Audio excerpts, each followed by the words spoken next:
Mulan. In a small village in China, a girl called Mulan lived with her family. Mulan had a baby brother and an older sister, and her mother and father were weavers. They made beautiful silk cloth and sold it in the town near their village. Mulan loved her mother and father very much, and she liked to help them. But she did not want to be a weaver. Mulan liked to go and look for wood with her father, and she liked to ride with him into town on her horse to sell the family's silk.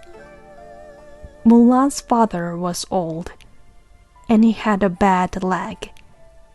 Sometimes he could not ride to town, and then Mulan went alone. One day, Mulan arrived in town without her father and so many people. "What are these people doing?" Mulan asked a woman. "The emperor wants one man from every family to go and fight for him," the woman said. "These people are looking at the emperor's list of names. The men on the list must go and fight for the emperor at Black Mountain. Soldiers are going to come and take them there." Mulan looked at the list, and she saw her father's name. Mulan was afraid. "My father is old, and his leg is bad," she thought. "He can't fight for the emperor, but his name is on the list because he's the only man in our house. My brother is only a baby." All day, Mulan thought about the emperor's list. Mulan said nothing about the list to her family that night. But the next morning, she got up quietly and woke her sister. "The emperor's men want to take our father," said Mulan. "They want him to be a soldier, but he's too old and his leg is bad. So I am going." "You?" cried Mulan's sister. "But you are a girl. You can't be a soldier." "I must do this for our father," said Mulan. "Help me, sister. Tie my hair and find some of our father's old clothes for me."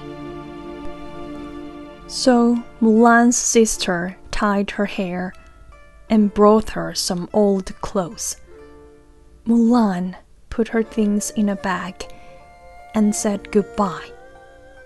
"Don't go, Mulan," her sister cried, and the tears fell down her face. But Mulan went quietly out of the house. Mulan got onto her horse, looked up at her house one last time, and rode away.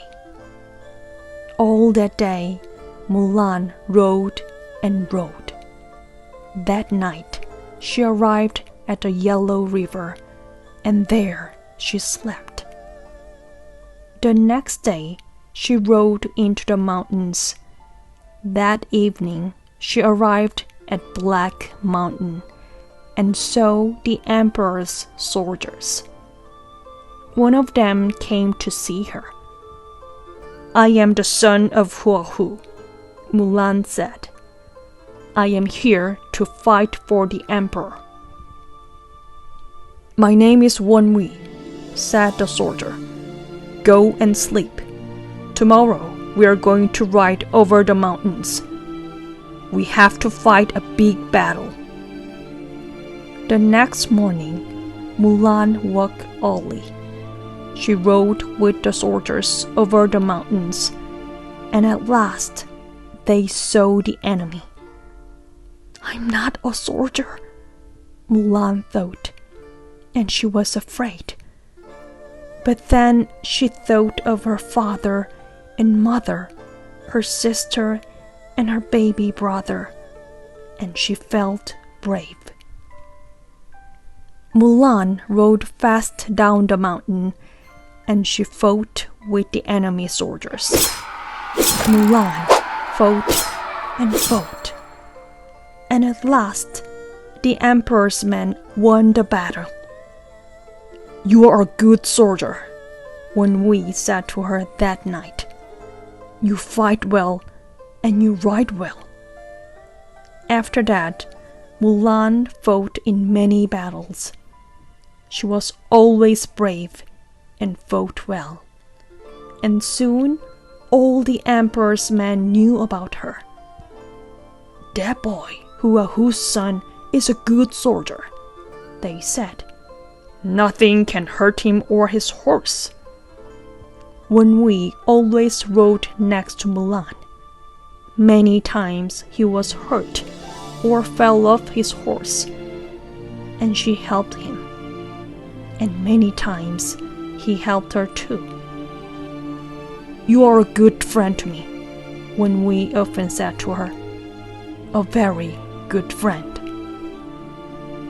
In the day, Mulan rode over the mountains with the emperor's soldiers, and she laughed and sang. But at night, she always thought of her little brother, her sister and mother, and her old father. For 12 years, Mulan fought for the emperor with her friend Wen Wei. The emperor's men won many battles, and at last, the enemy soldiers went home. The emperor spoke to his best soldiers. You're a good man, he said. Come and work for me in my towns, and you can have new horses and lots of money. Let's go and work for him, Wen Wei said to Mulan. Mulan looked at him sadly. I can't, Wen Wei, she said. I must go home to my family. They need me. The next morning, Mulan got up early and went out to her horse. But Wen Wei heard, and he ran after her. You're my friend always, he said. Goodbye. Goodbye, Wen Wei, said Mulan. She turned and rode away, and tears fell down her face. At last, Mulan arrived in her village and rode up to her house. There was a tall boy outside. Hello, my brother, she said. Go and find your father. Tell him Mulan is home. The boy ran into the house, and soon an old man came out. Mulan, her father said. Is it you, my daughter? It is me, said Mulan, and her father fell to his knees and cried. Now at last, Mulan took off her soldier's clothes. She took down her hair, and she dressed in her woman's clothes. Mulan lived happily with her family again. She looked for wood with her brother. She helped her mother and sister. And she rode to town to sell silk with her father. But every day she thought about Wen Wei. Then one day, a soldier came to the house. Hello, Mr. Hua, he said to Mulan's father. I am Wen Wei. I am working for the emperor in the town near here. Your son and I were soldiers together. Not my son, but my daughter, said Mulan's father, and he called for Mulan. Mulan came out, and for a minute, Wen Wei could not speak. "Is it you?" he said at last.